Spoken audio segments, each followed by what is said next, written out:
ജോർദാനിൽ US സൈനിക താവളത്തിന് നേരെ Iran നടത്തിയ ആക്രമണത്തിൽ 2 യുഎസ് സൈനികർ കൊല്ലപ്പെട്ടു. ഒരു സൈനികനെ കാണാതായി. അതേസമയം തുടർച്ചയായ 8ാം ദിനവും ഇറാനിൽ ആക്രമണം നടത്തി അമേരിക്ക. ജോർദാനിലെ ഇറാൻ ആക്രമണത്തിനുള്ള തിരിച്ചടിയാണ് ആക്രമണമെന്ന് യുഎസ് സെൻട്രൽ കമാൻഡ് അറിയിച്ചു. വിവരങ്ങളുമായി ആന്റണി ജിസ്റ്റോർ ചേരുന്നു. ആന്റണി, ഏതായാലും ഈ ഇറാന്റെ ആക്രമണത്തിൽ ഇപ്പോൾ 2 പേരുടെ ജീവൻ നഷ്ടപ്പെട്ടിരിക്കുകയാണ്. 2 യുഎസ് സൈനികരാണ് കൊല്ലപ്പെട്ടിരിക്കുന്നത്. എന്തൊക്കെയാണ് മറ്റു വിവരങ്ങൾ? 8 ദിവസമാകുന്നു വീണ്ടും ഇറാനും അമേരിക്കയും തമ്മിലുള്ള ആക്രമണം തുടങ്ങിയിട്ട്. വീണ്ടും പശ്ചിമേഷ്യ അസമാധാനത്തിലേക്ക് കടന്നിട്ട് 8 ദിവസങ്ങളാവുകയാണ്. ഏതായാലും ഇരു രാജ്യങ്ങളും പിന്നോട്ടില്ല എന്ന നിലപാടിൽ തന്നെയാണ് ഇപ്പോഴും ഉള്ളത്. ഇറാനിലേക്ക് ആക്രമണം അമേരിക്ക തുടരുമ്പോൾ ഇറാന്റെ സൈനിക താവളങ്ങൾ ലക്ഷ്യമിട്ടുള്ള ആക്രമണമാണ് അമേരിക്കയുടെ സൈനിക താവളങ്ങൾ ലക്ഷ്യമിട്ടുള്ള ആക്രമണമാണ് ഇറാൻ നടത്തുന്നത്. നമുക്കറിയാവുന്ന പോലെ ജോർദാനിലേക്ക് കഴിഞ്ഞ രാത്രി ഇറാൻ നടത്തിയ വ്യോമാക്രമണത്തിൽ, മിസൈൽ ആക്രമണത്തിൽ 2 യുഎസ് സൈനികരാണ് കൊല്ലപ്പെട്ടിട്ടുള്ളത്. ഒരു സൈനികനെ കാണാനില്ല. 4 പേർക്ക് പരിക്കേറ്റിട്ടുണ്ട് എന്നുള്ളതാണ്. മിസൈൽ ഉപയോഗിച്ചുള്ള ആക്രമണമാണ് നടത്തിയത്. കഴിഞ്ഞ ദിവസങ്ങളിലൊക്കെ ഗൾഫ് മേഖലയിലുള്ള ഈ യുഎസിൻ്റെ വ്യോമതാവളങ്ങളിലേക്ക് ഇറാൻ ഡ്രോൺ ആക്രമണം അടക്കം നടത്തിയിരുന്നു.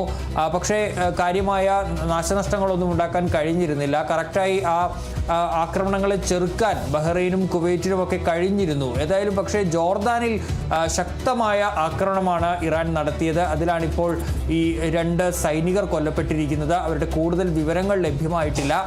ഒരു സൈനികനെ അവിടെ കാണാതെയായിട്ടുണ്ട്. 4 പേർക്ക് പരിക്കേൽക്കുകയും ചെയ്തിട്ടുണ്ട്. ഏതായാലും അതിന് കനത്ത തിരിച്ചടി ഇറാന് അമേരിക്ക നൽകുകയും ചെയ്തിട്ടുണ്ട്.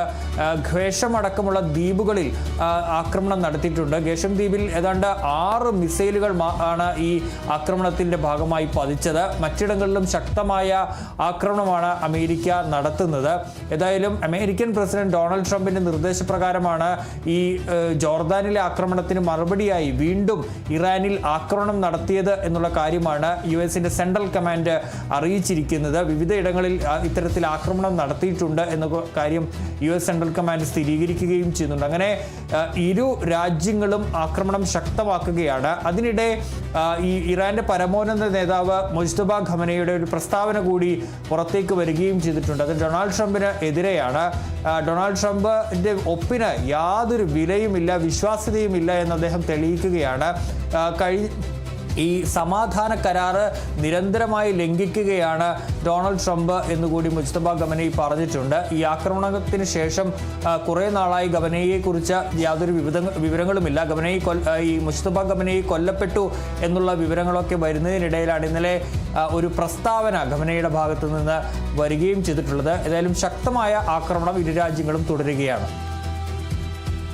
ശരി, എന്തായാലും ജോർദാനിൽ ആണ് യുഎസിന്റെ സൈനിക താവളത്തിന് നേരെ ഇറാന്റെ ആക്രമണം ഉണ്ടായത്. ഈ ആക്രമണത്തിൽ 2 യുഎസ് സൈനികർ കൊല്ലപ്പെട്ടു എന്ന വിവരമാണ് വരുന്നത്.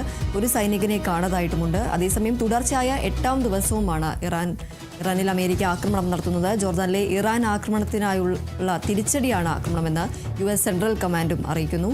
ആന്റണി ജിസ്റ്റോർജാണ് വിവരങ്ങൾ നൽകിയത്.